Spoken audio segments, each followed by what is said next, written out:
how far they want me to go, so I just stopped over here and hopefully someone will come and let me know if I'm okay, because they seem like they're gonna use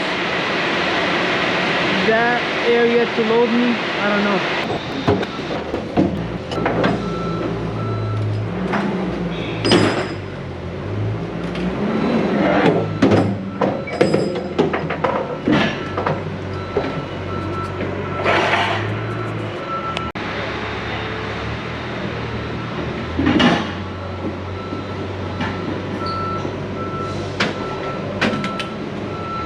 So I just asked him how many am I getting. He said 10, so I will put 5 plus 2. I'll put 7 chains out, and that should cover the load.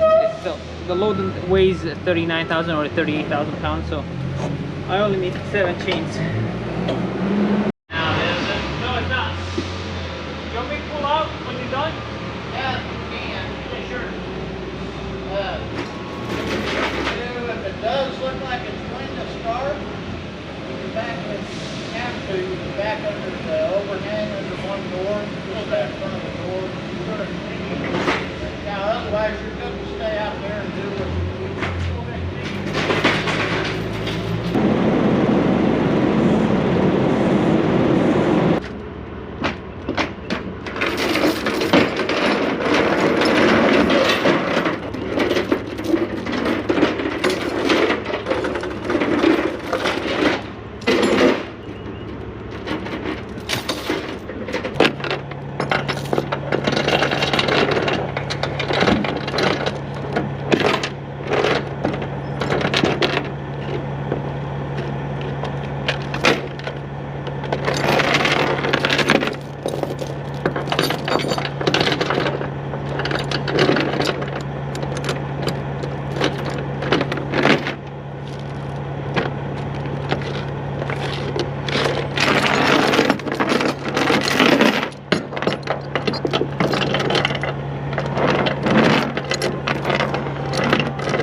Yes, you saw that right. I am using plastic edge protectors because they already have a plate over here. You see that? That plate it acts as a protection, and the rest is the product. So these plastic edge protectors have been working fine for me. So what I will do, I will go ahead and tighten it just a little bit, that way it holds it, and then I'll use these plastic edge protectors. I decided that I put 2 chains on each coil, that way I know for sure that I'm skewering it properly.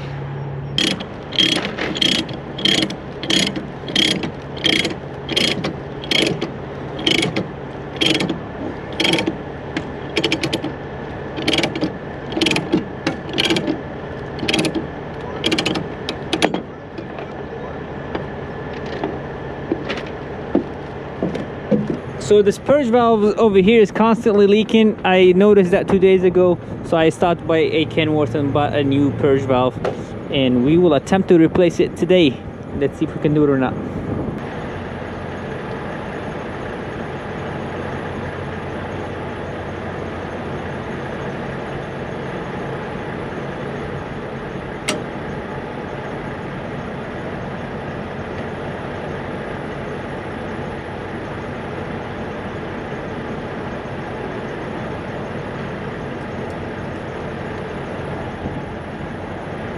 Okay, we got the O-ring out.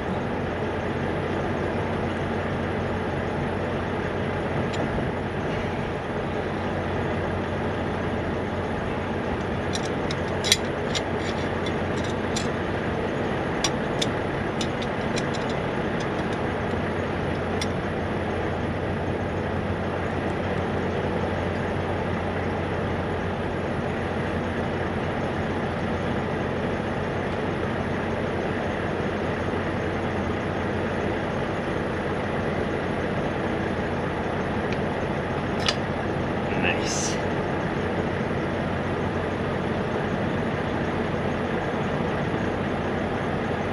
Get the old one out.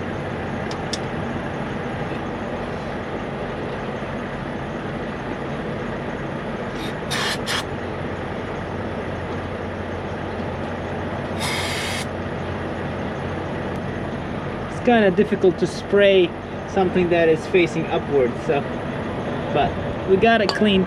Now it looks nice and clean. We will grease the inside of it once it dries out. But meanwhile, let's get this thing out. So the kit comes with a tube of grease like this, and we will go ahead and grease this ring like that and put it inside. Then we will grease the rest of it and work it in, I guess. But before we do that, once it dries out, I will go ahead and grease inside of it as well. That's what one of the videos was saying. Go ahead and grease inside top of it, that way it slides in easier.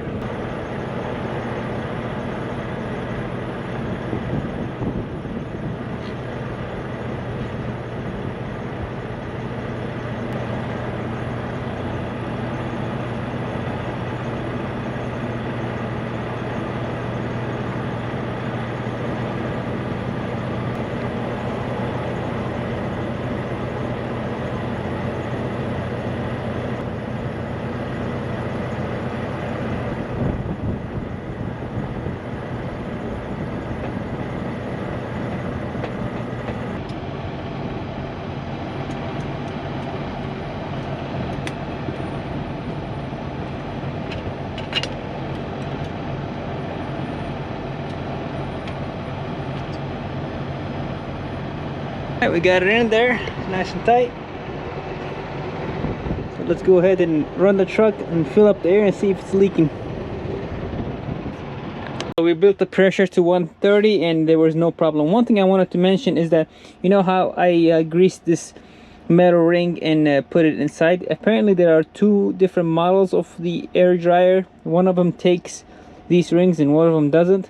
So I didn't pay attention when I pulled it out. I thought this ring was attached to the purge valve, but apparently mine doesn't take it. So initially I put this one in and then I put the purge valve and I turned the truck on. It was not building any air, and then I thought maybe I did some mistake. So I watched the video and they said that there are two models of it.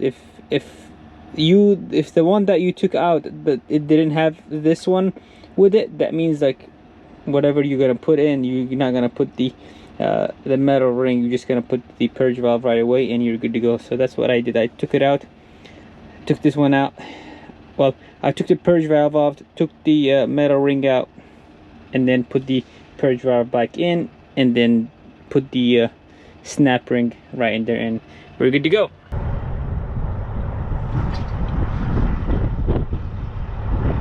Well, I found out that this brake chamber is leaking air somewhere over here. When you push on the brake, that's when you hear a huge hissing sound. We ended up delivering that load. I think we had 10 skids of coils, and I ended up putting 2 chains on each row, a total of 10 chains. However, I was not able to get you guys any recording because the receiver was not allowing cameras on site, so sorry about that. But over the weekend I had a mechanic put new brake chambers on this axle, so both of the chambers are new. He also put a new drag link on the truck. Let me show you. Here it is, but he forgot to grease it, right? So I'm getting ready to grease it. You see, I don't think it has been greased. So one thing I noticed after he did this job, my cruise control stopped working, so I'm not able to set my cruise control anymore. I wonder if the brake chamber has anything to do with that. I am pretty sure the drag link doesn't have anything to do with cruise control, but maybe the brake chamber has something to do with it, because there is this wire that goes inside of the, I guess, the wheel, and it's a speed sensor or ABS sensor. So I wonder if that is what's causing it. So I don't have anything on the dash showing that ABS light is bad or anything like that, but other than traction control light, which it has been on for a few months now, and I was able to use my cruise control with the traction control being on, with the traction control light being on. So I am not sure. I did call him. He said stop by whenever you can, and that's what I will do. But in the meantime, let's go ahead and grease the drag link grease fittings and get on the road, because we have another load to pick up that we need to get there before 2:30 p.m. so let's do that. Oh yeah, by the way, after he replaced the drag link, he did not center my steering wheel, so now my steering wheel is crooked, which I have to go back to him and have him fix it, because when I ride on the highway and the road is straight, my steering wheel is like 45 degrees to the left. So I'll show you here in a second when I get on the road. I greased both ends. This one was fine, we had no problems, but over here I had to replace the grease fitting. I realized that the fitting that was already there, it was damaged. It looks like, I don't know how much of that you could see, but it looks like maybe they hit it with a hammer or with some sort of tool. It's bent, so maybe that's why the grease wasn't going in. I have this one pack with me. I've never used it before. I always had it with me, and this is my first time using it. So after 2 years of keeping this in the truck, I had a use for it, so I'm glad. I am on a straight road, and look at the steering wheel. It is very crooked. It kind of confuses me when I'm backing up, because I'm thinking that when I have the steering wheel straight, my tires will be straight, my steering axle will be straight, but that is not the case, I guess.